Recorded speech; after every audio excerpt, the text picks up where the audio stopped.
There is a moment when the last light of day recedes and the evening begins. At that moment, as the sun's light fades into night, there is a twilight, literally half-light, where colours are muted and shifted cooler. Only indirect light filters through the atmosphere and reflects off the clouds. The day's work is done. The transition begins into evening and darkness.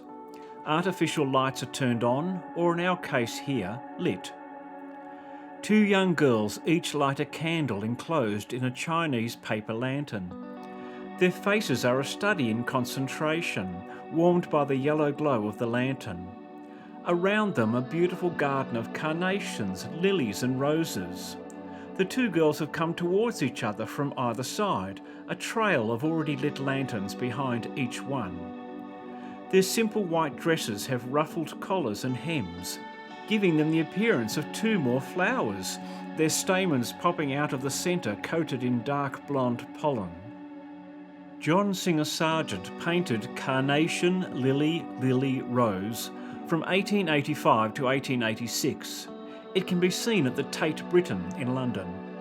The two girls were daughters of Frederick Barnard, an illustrator and friend of Sargent's. Their names are known: Dolly on the left, 11 years old, and Polly on the right, 7 years old. The setting is an English garden at Farnham House in the Cotswolds. The title of the painting came from a then popular song which mentions a lady, Flora, wearing a wreath around her head. Around her head she wore Carnation, Lily, Lily, Rose. The title would have resonated with his contemporary audience. It was not a simple painting to realise. He painted it en plein air, outside in the real world. The light at dusk is exceedingly fleeting and rapidly changing. He only had a few minutes each day. He had two models to contend with, flowers that changed from day to day, and the difficulty of setting up and setting down on many days during 6 months spread over 2 years before he was satisfied he had caught the moment. As the season changed, he had to set up artificial flowers in order to keep working. The fact he spent so much time in the right lighting for his evening painting tells me he was most concerned about getting the colour and tone right, the light caught. If he was only concerned with the shapes, he could have allowed himself a wider window during the day. But to get the magic, and it is magical, of the evening light, he had to experience it and capture what he saw before it changed, and then check it again the next day and the next. And he's done it, given us the exact moment when the lantern's light competes with that of the dying day, its warm light providing islands of visual comfort as the evening draws in. Sargent was also concerned with composition, cutting around 2 feet or 60 centimetres off the left side to create the compositional effect he wanted. This still leaves a large work, 174 by 154 centimetres or 5 foot 8 inches by 5 foot. The luminescent, orange-red glowing orbs contrast perfectly with the blue-green foliage, providing a wave of excitement achieved through the complementary colours and a warm against cool colour effect. He then takes these glowing orbs and waves them around the girls, leading us to their faces, each one lit up by the candlelight as they stare intently into their lighting task. From the opening on the lantern with the right girl, the direct candlelight lights up her fingers. Around them pink roses turning mauve in the evening light. Above them lilies, below them carnations and cool grass and foliage, desaturated and turning from green towards blue as the light fades. Our two girls are partaking in a simple pleasure.